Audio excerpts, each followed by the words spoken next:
to the Director General of the Drug Law Enforcement Agency, Mr. Bakari Kasama. Mr. Kasama, with the democracy in place, people were saying we have the freedom, the liberty, one of the areas we have seen that is really having issues is the area of drug law enforcement. People think that now they're free because it's democracy, they can smoke in the open, they can do drugs, they can do anything. How do you, what's the situation with your institution right now in this democratic change we are looking at? My institution is mandated, we all know, to fight against illicit drug abuse, illicit trafficking, and all other forms of crimes associated with drugs. In this modern time, after the advent of change of government in the new Gambia, Drug Law Enforcement Agency is also an institution that is confronted with a lot of challenges. In fact, I would recall immediately after the election, during the impasse, two institutions were identified to be banned. That's Drug Law Enforcement Agency and then the NIA, that this institution should no more exist. And the new government should ensure that they are no more in existence. Because according to them, it is absolutely their constitutional right, freedom to do whatever they think pleases them. So this is why my institution falls within those institutions that faces serious challenges in this country. However, we have done a lot from 2017 to date in terms of executing our mandate. We have also gone through a series of reforms, even well before the SSR process started. We started our reform way back in 2016, I would call it, before the elections. We started consulting our partners because this institution, Drug Law Enforcement, was one of the security institutions that was isolated during the past 22 years. It was isolated, for reasons that I don't need to highlight here, but there were obvious reasons why the institution was isolated. And again, also, one of the challenges then also was corruption. The institution there was absolutely rampant corruption within the institution.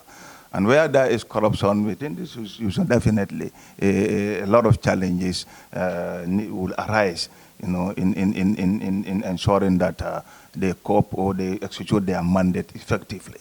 Why the reason of some of those, or the reason behind some of those challenges or corruption that was persisting or happening at the institution also have factors. One was when we came in newly, we found out that the institution was inadequately funded. Drug is one of the most expensive commodity today. And drug abuse, illicit drug trafficking, even at the level of UN today, the world over, there are two threats, major threats, that terrorism and drug trafficking. And they are interrelated. And drug trafficking, terrorism mostly is funded or financed by proceeds from drug trafficking. But these high-level drug traffickers are rich in nature. We all know. Recently, a lot of movement of drugs within our sub-region is happening, between Gambia, Bissau, and Senegal. Just 3 days ago, Bissau is more than almost close to 2 tons of cocaine. So currently we are on that investigation. So obviously, in the new Gambia, we have a lot of challenge. But we don't relent because we know we have a constitutional mandate, to perform, to ensure that we fight against all forms of illicit drug abuse and trafficking. This affects the youth folk of our society, who are the cream of the society. So we cannot sit and watch and allow them to destroy themselves or destroy their future career.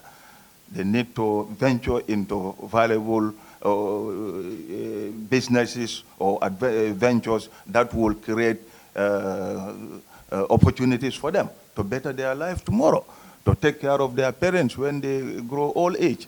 All of us here, one day, we will retire. So if God gives us that long life, once we retire, we want to count on our kids, at least to take care of us, brought up, until the day we'll answer to nature. So obviously, Madam Director, we have series of challenges. But as I say, we are not relenting. My institution, we have engaged in series of reforms, which range from putting in place a lot of policies. We have developed a lot of internal control policies to fight against corruption. Because in the absence of those policies, you cannot fight against corruption. There was absolutely none of those policies in existence then. So we created, in the first place, policies that would guide us so that we will be able to, each and every officer of that institution will know your limit, will know where to start, where your limit starts and where your limit ends. So in doing so, we were able to cope drastically the level of corruption. And we have a zero tolerance policy on that. And that zero tolerance policy, most of us can attest to. Some of us service chiefs are part of the board. They are board members. The IGP, the DGSIS, the CDS, they are all board members. We have a very high level board that constitutes very senior officials in position. So we have zero tolerance for corruption. We have put in place a committee called Professional Standard and Disciplinary Committee that deals with all forms of corruption. Any issue that arises on any officer, or you are found wanting in corruption, or during the due execution of your duty, you violate the right or you went beyond the limit, the PRO office is there. We entertain complaints from the general public and within ourselves, within the institution. So such issues are referred to that committee that does the investigation. And we have internal rules. We have a very standard code of conduct. We have also a service rule that guides the running of the institution, both at operational level, management level, administrative level. So these tools comes into play. Once you violate, you will be investigated and you will be dealt with according to the law. The Office of the Ombudsman can attest to that. My institution is one of those institutions that have received series of complaints from staffs who have been fired even before our coming. They all lodge complaints at the ombudsman, and they do write to us. But we have never been found wanting, violating the rights of any officer, especially when it comes to corruption. So this is where we are when it comes to corruption. But we are not relenting. Officers are posted all over the country.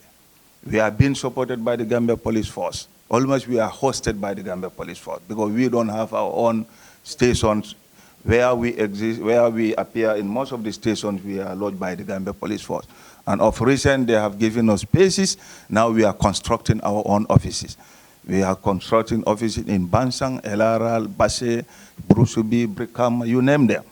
So we are also changing. Thank you very much. Thank you. It's good news to hear that so far all the institutions that are coming up discussing their issues are giving indication of change in the way they operate in terms of policy, in terms of their standard operational codes and all this. So, well, let's just hope that it goes better and better. Of drugs on our country, we are dealing with multi-million-dollar rich cartels. And drug cartels, unlike terrorists, they want some form of weak government. They don't want governments to go, but they don't want strong governments. Whereas terrorists want governments, they don't like them, they attack them. The cartels penetrate, infiltrate government, weaken them, weaken the institutions. Everybody who can make a decision in the executive, judiciary, and in the parliament are targets. And that's why in the neighboring region you can see a particular state that has been struggling with stability issue and getting a strong government in place because there are underhands that don't want that form of government to obtain in that particular country. And that particular country is being used as a reroute. So the drugs come from Latin America, cocaine, then heroin comes eastwards. I think we need to also understand Africa has been hit from both ends, east and west. So the heroin is coming from Afghanistan, poppy, through Zimbabwe, that ozone, and then it enters Africa. But most of it is for transit, but a lot of it also stays. And the Gambia, also we are concerned because I'm sure he might be also concerned similarly about the recent seizure, which is in the open media, that there has been seizure in this country, either meant for away or if it is meant for internal consumption, then that is concerning. So I think he's right. Today, internationally, we are looking at two major threats to global peace and security: terrorism and drugs. And I think the Gambia, we are vulnerable. We are vulnerable in this sense. We are on the Atlantic Ocean. It's a direct route from Latin America here. We are close to very weak states in the neighborhood. So it can go in there and end up coming here, and then, so we need to be much more vigilant. Basically, I think we are all aware of the trilateral agreement we've just signed with Bissau and Senegal, because we believe Gambia is virtually surrounded by Senegal. And as he rightly said, all the drugs, especially hard drugs, specifically cocaine, is coming from Brazil, and it all goes via Bissau in most instances, and then to the Gambia. Sometimes it will leave Sao Paulo or Brazil to Spain and then to the Gambia. This particular seizure we did, I think Spain also have a suspicion on that until they intercept a container in one of the ports. But unfortunately, they missed the container. So they searched the container, or before they even complete the search, the drugs were discovered here in the Gambia. So nobody knows where it was meant for. So it could be meant for Spain and then on transit to another. So this is why the investigation is still ongoing. But we need to uncover those facts. We move on to immigration. Immigration, the issue of identification is a big issue in terms of nationality, in terms of our engagements with institutions, having to identify ourselves, who we are. And we need to look at how do we make sure that immigration functions for the benefit of the nation and for citizens? Where are you now in terms of change since the new dispensation? We are given the mandate, that is the Immigration Department, and we are bounded by an act, that is the Gambia Immigration Act, which is referring us to consolidate and make better provisions for the movements of persons into, within, and out of this country, and matters connected. The matters connected there refers to the Nationality and Citizenship Act, which we have.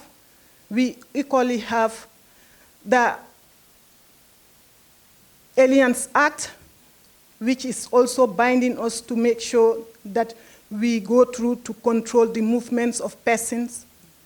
We equally have other acts, various acts, and their amendments. Therefore, this has given us the mandate to make sure that we control the movements of persons. In controlling the movements of persons, there must be documentation, thereby establishing the issuance of national ID cards, the issuance of passports, the issuance of aliens registration cards, as well as residential permit to non-Gambians. And we are giving the responsibility not only to Gambians, but to both Gambians and non-Gambians.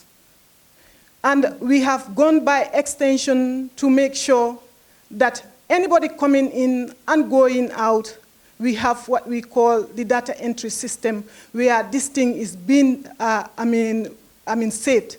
Anytime that you need information, it is a blinking of the eye, you will get the results. Furthermore, with the reform process, the Immigration Department have many of our administrative and legal frameworks obsolete, or it is not in place at all.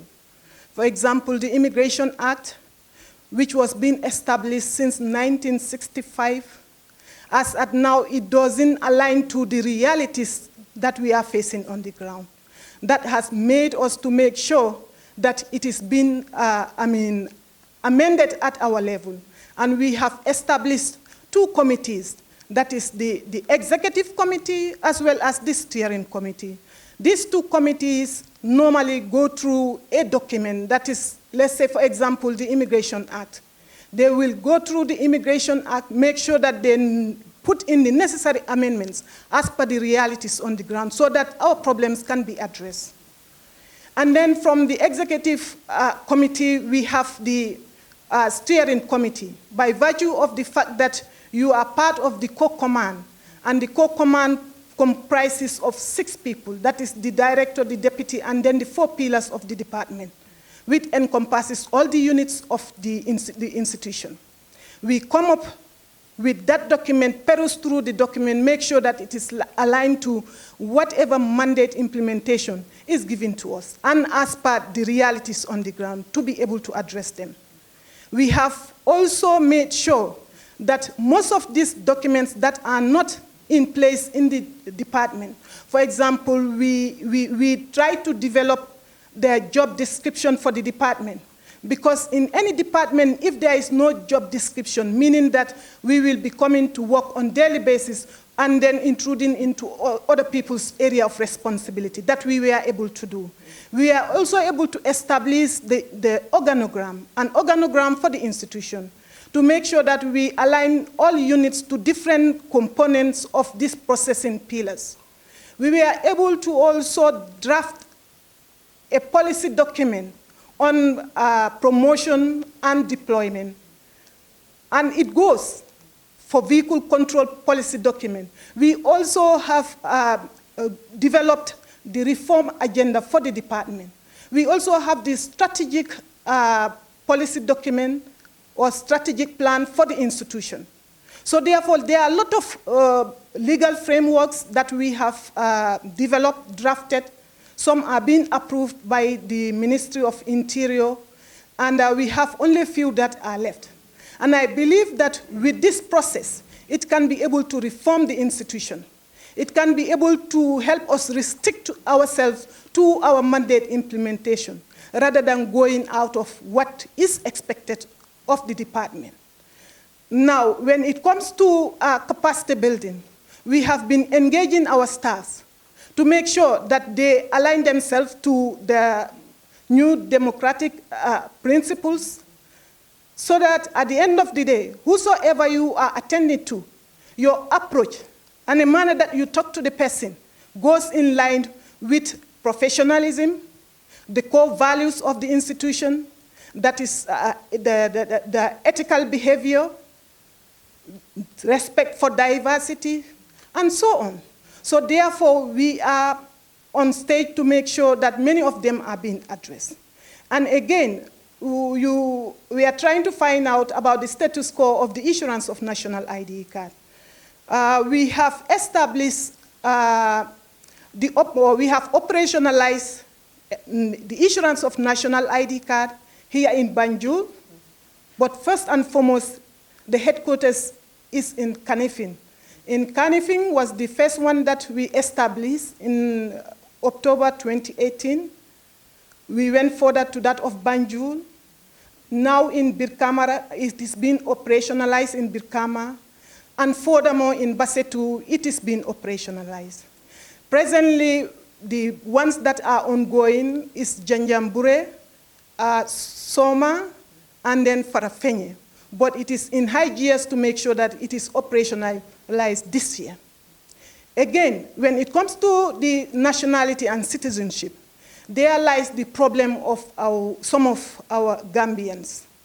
You know best that these documents are only for Gambian citizens. And you should not in any way, by any means, support any non-Gambian to obtain our national documents. Because I feel that it is for the Gambians and it should be given to only Gambians by making sure that you prove your nationality. But here comes a situation where we have non-Gambians approaching the immigration for national ID cards. And these people are being supported by our own Gambians. But we have made sure that it is averted. Though I know here and there we might have loopholes, but we have gone to that extent to prosecute people. Just of recent, last week, we were able to prosecute people, and they are presently in Mile 2. We have almost 9 cases of people that were being convicted because of our documents. And I believe that if you are a Gambian, there is no way out. You should hesitate to come before the immigration department officials to say that I am a Gambian. Produce your national documents, being it the birth certificate, the Alcalo attestation or the CEFO attestation, being a passport or a national ID card. But you have to make sure that you prove your nationality. It is upon the discretion of the immigration officer to do questioning and answering to determine whether this person still yet need further presentation of your national documents or your parents to come and make sure that they justify the nationality of that person. Sometimes round, yes, only the birth certificate can do. But again, there are certain scenarios that might happen. You might be pushed to the wall to make sure that the parents appear. If somebody says to you that I am a Gambian, but my mother is a Senegalese, but my dad is a Gambian, but he has passed away. Now, who is there to justify your nationality apart from your dad? We have the extended family system. Anyone you ask have passed away. Almost they are killing all the moms and dads in the country. So therefore, we are saying, please, we do not want non-Gambians to come forward for these national documents. We have documents for non-Gambians. We have the aliens registration cards. We have the residential permit for them. I think they have to stick to what is supposed to be done so that at the end of the day, by the time you get all the documents required to naturalize, then you naturalize and become a Gambian.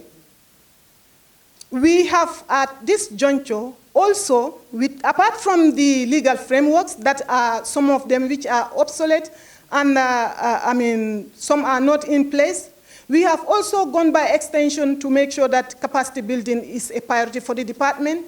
We have internal training programs and external training programs where our staffs are being sent to widen their horizons in relation to our mandate implementation. We equally have infrastructural development where we are engaged in a refurbishment of certain immigration posts as well as building new structures. For example, in Dimbaya and Omorto, those two are being completed. We have one in Ker Aib. That one is under construction right now. We have refurbished Amdalai and that of Soma. We are now going to concentrate in Basse.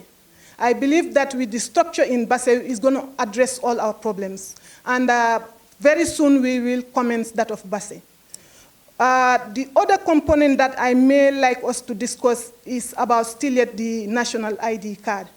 We are really asking all Gambians to come forward to get their national ID cards. When you look at the trend right now, we have only 200 plus applicants that are awaiting for interview today. That is the latest one, today. When you look at the total number of Gambians that are in this country, I believe that something is lacking somewhere else.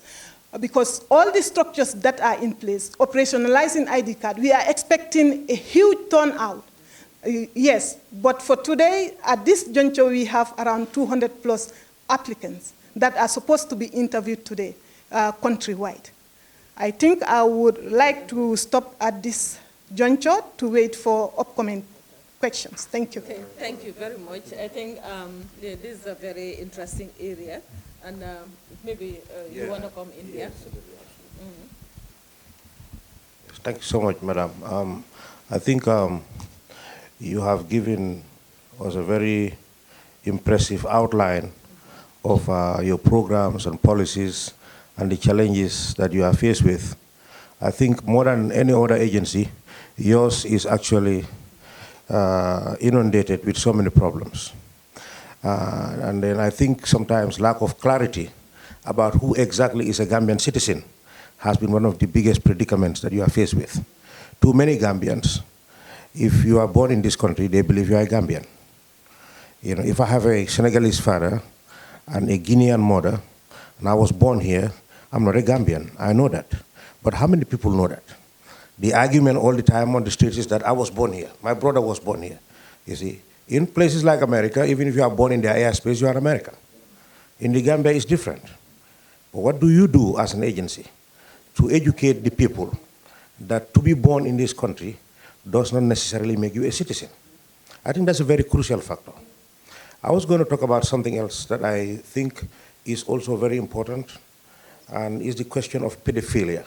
Do you people have a program at the airport, which is the first point of entry for these European tourists? Yes, we need them. The Gambia is a very hospitable, very friendly country, very open society. But how are we going to educate these people? That we also have laws, very, very strong laws, that prohibit pedophilia. It's very wrong, it's very sad. And I think your agency may be working with the police and the relevant sectors must also come to the rescue of our girls. Poverty is a nexus in this program. It's a crucial factor. All too often, people do stuff not because they want to do it, but because they're poor. But are we going to mortgage the culture and the soul of this nation? Our future generation, young girls, and not only girls, but young boys also, being abused by people who are homosexuals or heterosexuals, going with boys who should be going to school or at the assembly hall studying to pass their exams. Instead, they are at the mercy of chance. I think this is something very significant. I think, Ibrahim, it will not only be the responsibility of the security there, immigration and other people coming in, but the hotels, they are taking these young people. They have a responsibility equally to control and support, and it's everybody's business. If you just have somebody who said, yeah, I have paid for my hotel room, so I will do anything there, yes, within the limits of the law. How do we deal with those things? I think it's a very pertinent question. Thank you for that brilliant question.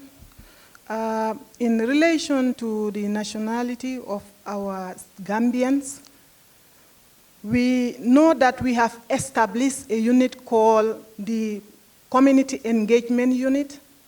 It is part of the reform process. It was never established, though we have been sensitizing the community. However, this particular unit is responsible to enlighten the community, have engagements, meeting, workshops, sensitization programs with the community. Therefore, that is the period where we are trying to make sure that we sensitize the community in relation to the nationality of a person as well as whether you are a citizen or not.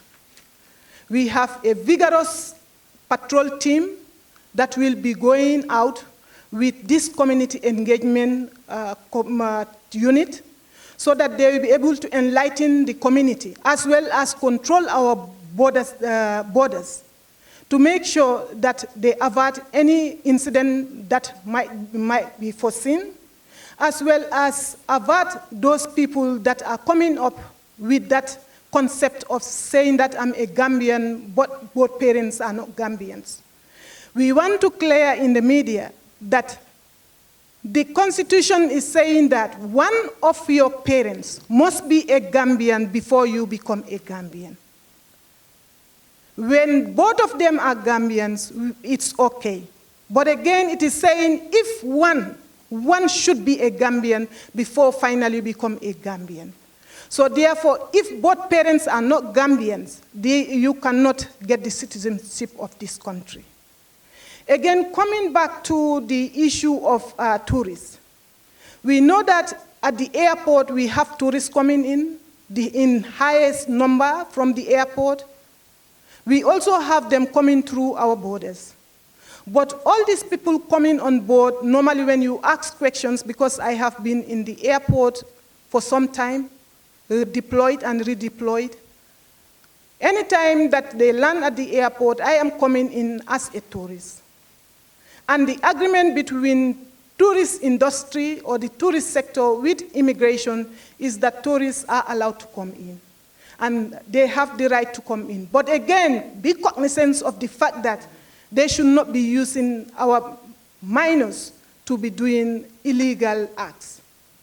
This has warranted the Immigration Department to open registers in various hotels and even lodges to make sure that whosoever is in the lodge or who comes on board is registered by the hotel, as well as it has to be captured in our records. So that when you move from one point to another, when we need you, we will always get hold of you at any time in moment. Coming back to the issue of using our small boys and girls, it is pretty, difficult to sometimes imagine that somebody of an age that corresponds with your grandfather or grandmom is on the street moving with our own kids. Sometimes around when you talk, the way they respond will make you to forget whatever you do. But again, on the other hand, it is incumbent on us to make sure that we address these problems. And normally there is coordination and collaboration between the immigration department and then the other sister forces, most especially the immigration and the SIAs. Normally, if there are raids, we go together as a team with all other security services to make sure that people that are indulged in this activity are being apprehended and taken to the different stations. That was what we were doing. But as at now, we have been concentrating more on the identifying who is doing what. And then messages are filtered down so that we can coordinate as a family to make sure that things are addressed. We have been having series of training programs for our staffs. I was one of them at Senegambia, where we stayed for 2 good weeks in the hotel, making sure that we address certain problems in relation to this particular act. What happened before we completed, there was one Hollandaise who was being arrested by their own national services, and this person was being prosecuted because it was like a network from your country to the Gambia. So therefore, we are saying that we are not going to relent. We will continue to dialogue with our sister services to make sure that the issue is being addressed by all means, because it's not a good sign for the country, and we wouldn't accept our people to, or young generation to indulge themselves in this act. At the end of the day, we are saying that these are the people that are going to occupy this position in the near future, and they must be held responsible for themselves. Therefore, we will continue trying to vigorously capacitize our staffs to make sure that they go there in the public, sensitize them on the impact of having our people, small young generations, in such an act. Thank you. I think what we also find as an opportunity, but also as a challenge in the new Gambia, is the influx of many people into this country. Again, some through established borders, but certainly some through unestablished borders. I guess this could be for good, but also for bad. I mean, we saw the recent case in Serekunda, where foreign nationals were involved in the ongoing case. I think in the court is evidence of that. So I hope, in as much as we are talking about national documents, but I think the immigration also, of course, in collaboration with all of us, also have a responsibility to help in the national security of this country by knowing or allowing who should be.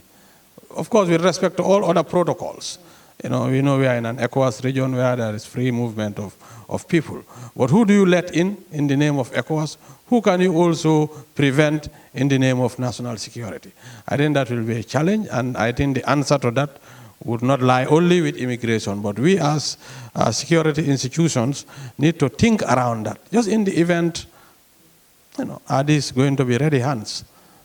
So I think we need to factor that in as we do the national security assessment of this country. The fire service, I know you are also another challenging area where people are, sometimes there's a lot of noise about the concerns they have regarding your institution and the role and when they expect you to perform. So maybe you will also update us on where you are now. The fire service, we are mandated. We have 3 mandates within the Constitution. That's to prevent, protect, and respond.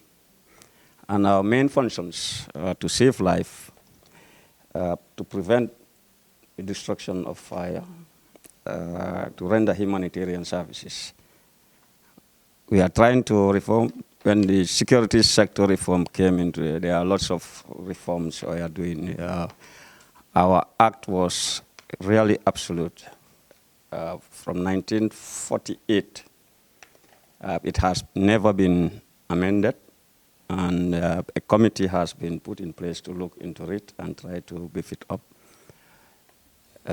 We have internal policies about recruitment, you name them, promotions and so forth, sexual harassment and so forth.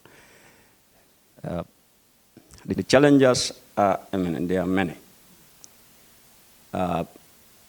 Since independence, if I can say to this forum that we have never acquired a brand new fire engine to effectively do our services correct. It is due to a good Samaritan who came on a holiday, a British, and met up with a road traffic accident. See the fire service with their inadequate resource. He came to the headquarters and said he is going back and he will talk to his politicians and the fire authority back in Avon. And that's brought the partnership that we are here in Avon. And they make us, if you see, we are operating throughout the administrative areas. By the end of this year, we will open another new fire station in Bajakunda. Already the buildings are ready for the accessibility to the main road, because the road is high. Capacity building in general is locally. We have never benefited. It was only few of us who benefited with our partners overseas. Now they normally come to the country for capacity building, which I'm expecting on the 1st of October to have a team coming also. Already we are on the reform. Most of our senior officers have been taken to the school for capacity building, know their roles, duties, and responsibility towards the community. Every year, we have taken it, it has been going on. We have what we call open day. This open day is for the general public, the community we are working, to come in and take stock of how we operate and know what are our challenges. Okay, Mr. Sankoli, Yes, what happened to the obsolete laws you are talking about? Are you amending them? Yeah, Do we you are. have new policies also? Yeah, that's what we are doing. Okay. Because if you look at the reality, fire service was known as fire and ambulance, and we were under the police. This thing. But in 1982, when the Ministry of Interior came into it, we were diverse that we stand on our own. But still now, we are using the laws of the police, especially the disciplinary code institution. That's what we are using.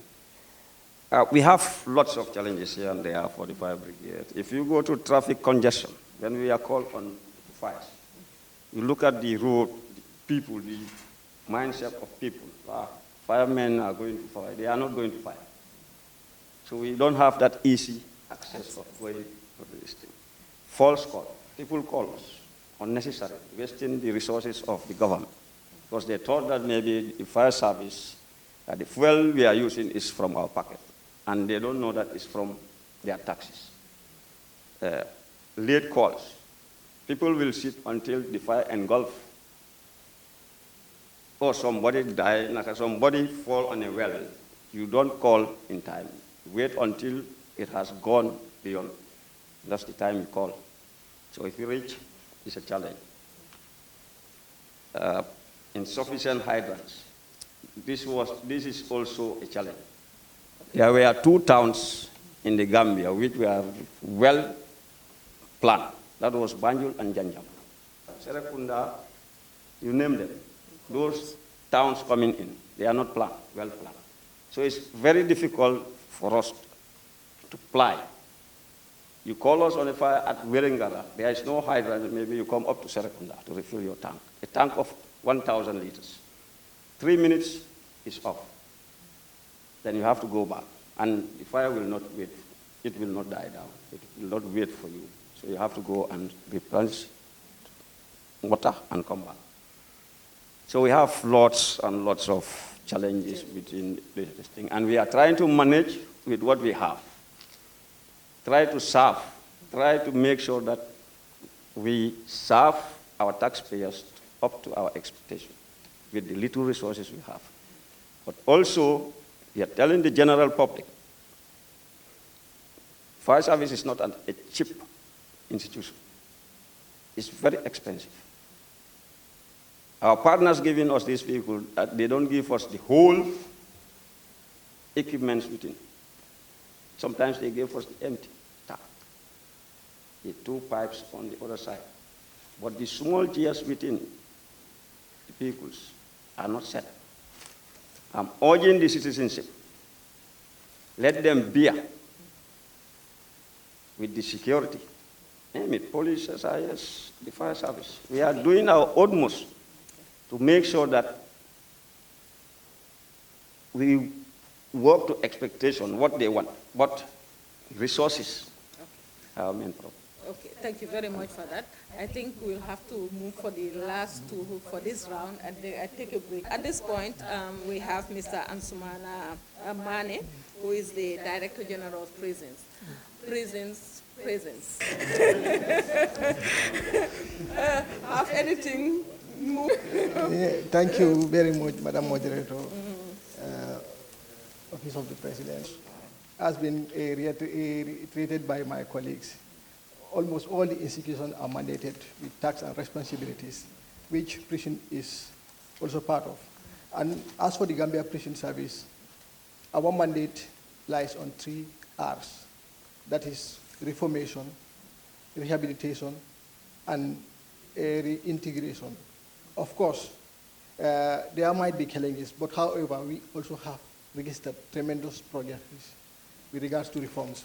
Because if you can remember, or maybe if you might be following the media, in 2017, I think Gambia Prison Service was among the first, even before the process started, to graduate inmates on vocational skills training.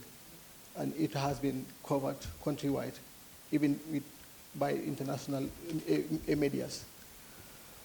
Well, our reforms, as I said, is based on 3 R's. That's why we don't wait for the government, like saying we are waiting for resources. What we did is we have partnered, we have approached partners, local partners and international partners. And most favorably, those who first responded was our local partners, one like Inside Training Center. Inside Training Center has collaborated with the Gambia Prison Services with regards to this reformation, especially with inmates. As I am talking now, as for the Gambia Prison Service, our reformation lies in 2 hands. When you talk of reformation reforms, it is on both sides, on officers and on inmates. And presently, what we are now focusing much is on the prison inmates. Like, we have challenges, because we could all remember when this new government came into being, people were expecting that, well, the Old Mile 2 would be a thing of the past. And some were even saying that it is going to be used as a museum. So therefore, the challenges lies on us.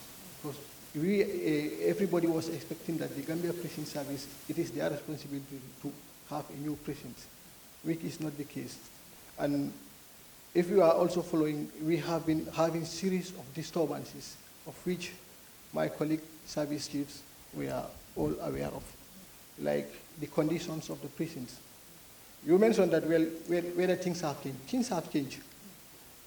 The challenges we are now facing with is the infrastructure. Still, it is the same infrastructure that is in place since the colonial time. But however, we have also did our best in trying to at least did our own internal reforms, like reviewing our diets, like the condition at the remand wing presently is not favorable. And therefore, those one precincts, I have inherited an incomplete building there. When I assumed office, there was an ongoing construction of cells there. So presently we are on it, and maybe the commander of the Gambia National Army can attest to that. Some of their men are working alongside with our men there in trying to at least complete the construction so that the congestion at the remand wing would be addressed. And thank God, we have almost completed one building, and almost 50 of the inmates from the Mile 2 have been moved there.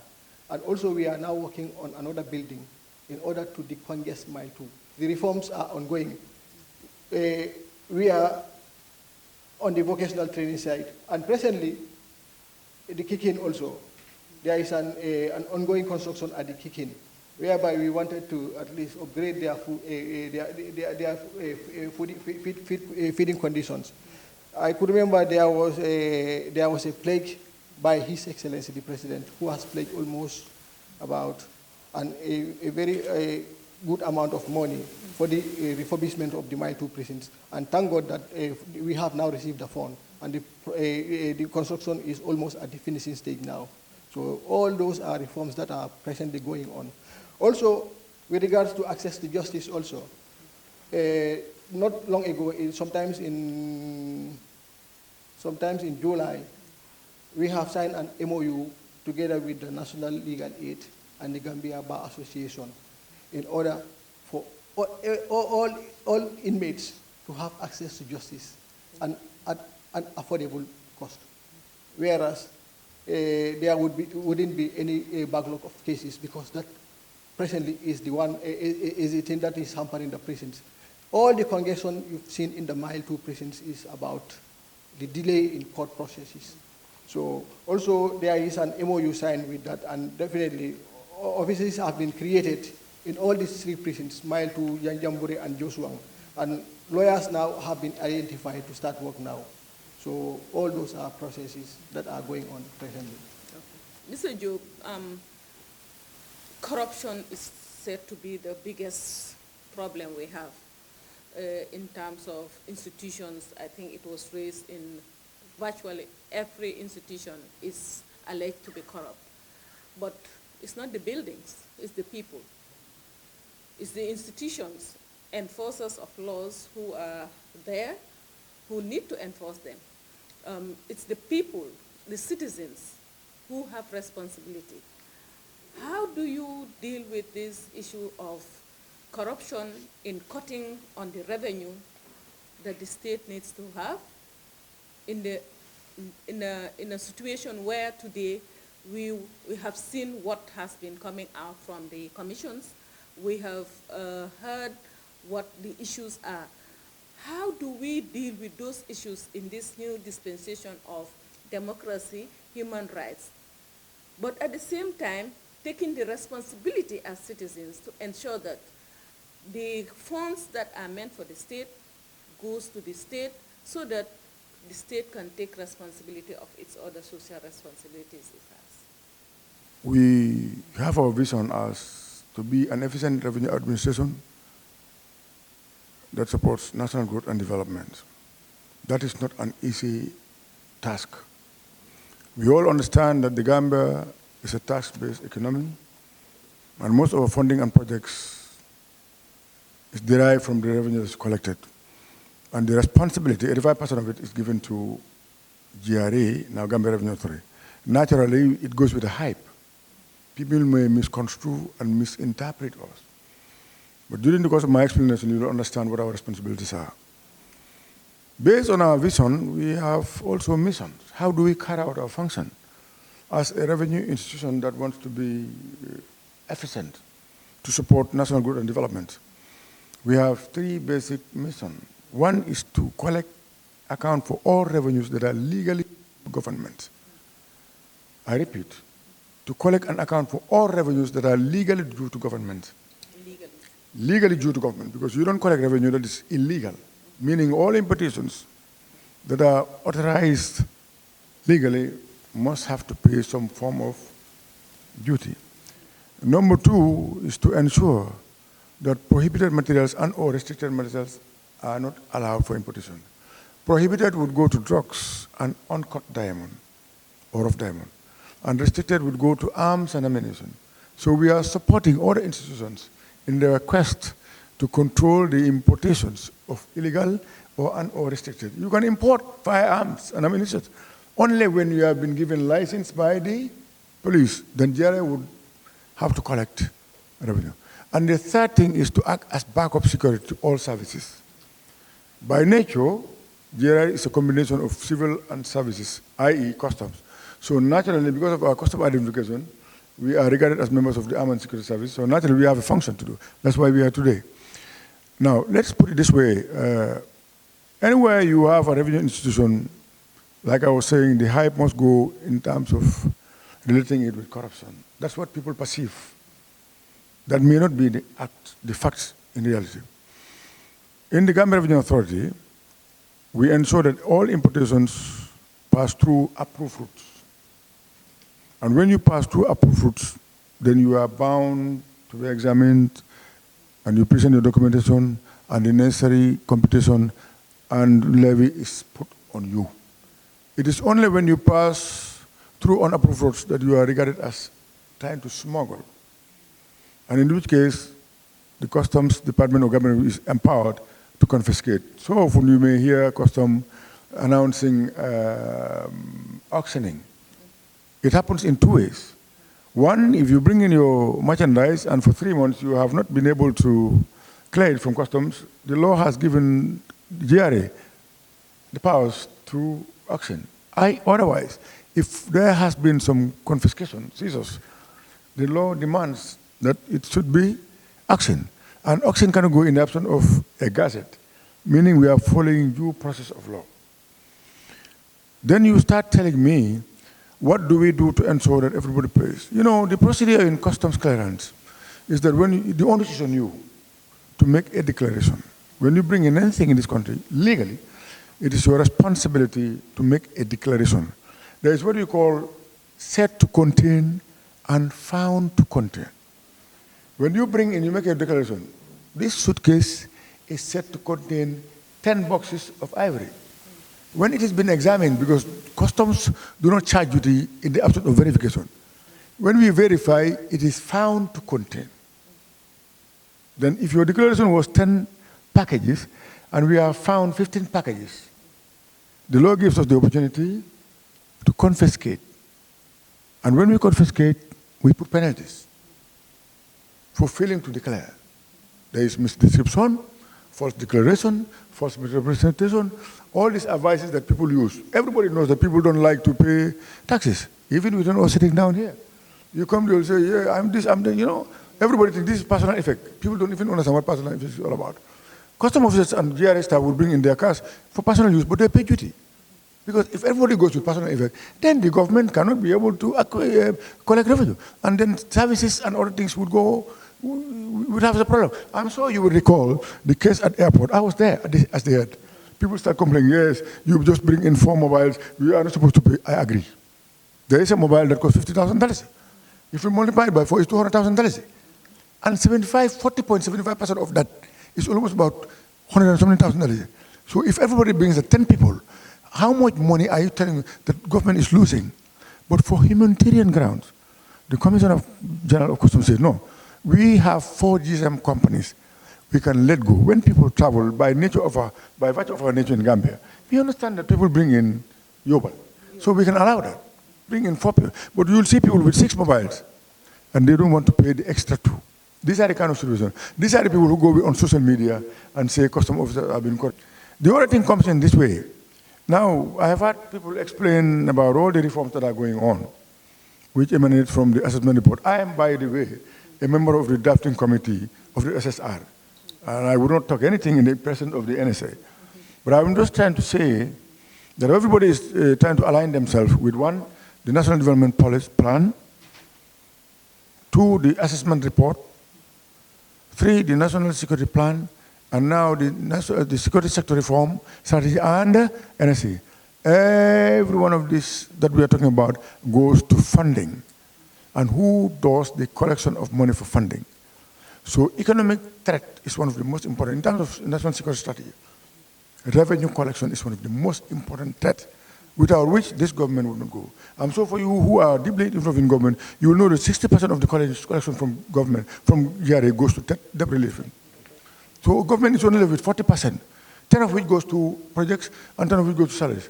So what do you think now, if for instance government was able to get this debt relief? So 60% of our collection would have gone into the realization of the dreams of this present government. I must say commendation to this present government for the conducive environment they have provided for GRA. It was only during the course of this dispensation that the GRA now is collecting over $1 billion. It has never happened. Over $1 billion is no child's play. But it's because of the environment, the conducive environment that has been given to us by the present government and the steadfastness of the management and leadership style that we have. Hey, put it this way. If you have not been given the opportunity to work, no matter what intentions you have, it is not going to happen. But honestly speaking, our intention, CG said it during our last meeting, correct me if I'm wrong, Usman, that we intend to move from 1 billion now to graduate to 1.2 billion monthly or more, because he has the inspiration, that he has the support of this government, the environment is very clean, and that he has the support of the staff. So these are the kind of situations. Now, the payment system in GRA is such that now we have memorandum of understanding with banks. Over $100,000, you don't pay cash on the barrelhead, because we want to avoid corruption. When people are, I'm sure in the past, you must have heard what has happened. But in order to avoid at least that level of corruption, it has been agreed that if you have that amount of money, you pay direct electronic payment. It has also been an opportunity now for people doing business with GRA to have access to pay directly to the bank. In fact, sometime in January next year, we are going to the executive world, where you could be anywhere in this world and access our website to do your custom transaction without even coming to customs, so that you can pay. We try to limit as much as possible the relationship between customers and, but naturally, if we are a revenue collecting institution, here and there are certain payments that need to pass through the way. But there is no way that you can pay money to customs or the GRA without being receipted, because it follows a procedure. You must, if it is income tax, who handles indirect taxation, you must file a return. These returns goes into the, because there are two systems going on in GRA. Asecura for customs and GAMSTAC next for income tax. There is no way you can do your payments without filing a return or without preparing a declaration that must be captured in our system, so that anybody, anywhere within the country will be able to access it. We are working with IFMIS. So the question of cheating may not happen. Hey, put it this way now. In customs, or in general, in everywhere in revenue collection, people have opportunities. When I talk about opportunities, I'm not talking about money. Today, whatever I do and help you is within the ambit of the law. You may feel so happy that you can tell me, thank you very much. That doesn't necessarily mean that I have done anything with you. I want people to understand that. That when people are very happy, today the president is very happy, he could just turn around and say to the, and give a promotion to the spokesperson. That is by way of understanding that he has done a good job. When the, I want to qualify this. When the GRA was being established, there were 3 levels of bonuses, they said. 1 at unit level, 2 at department level, and 3 at institutional level.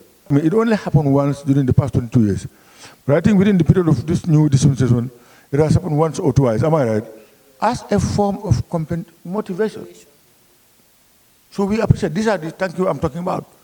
In a nutshell, this is what has happened. But for us to be accused of being corrupt has been with us all along. But then we are trying to do everything possible to ensure that people understand that it's just because of the nature of our responsibility. But we are not like that. Thank you. Thank you very much. I think that's a very interesting point. I think you are now telling us that you have moved from what we used to hear as Dukutuleka Dakati Bondi at the airport without a receipt. So those are experiences that have happened in the past. I'm glad that these are moving. We are moving away from that. And if everybody is conscious of these things, that means that we are moving forward as a country. And that means that the change and the reform we're talking about is actually being realized, and we are consciously putting in the effort to make sure that we do away with some of the bad practices in the past. Maybe we take a break here.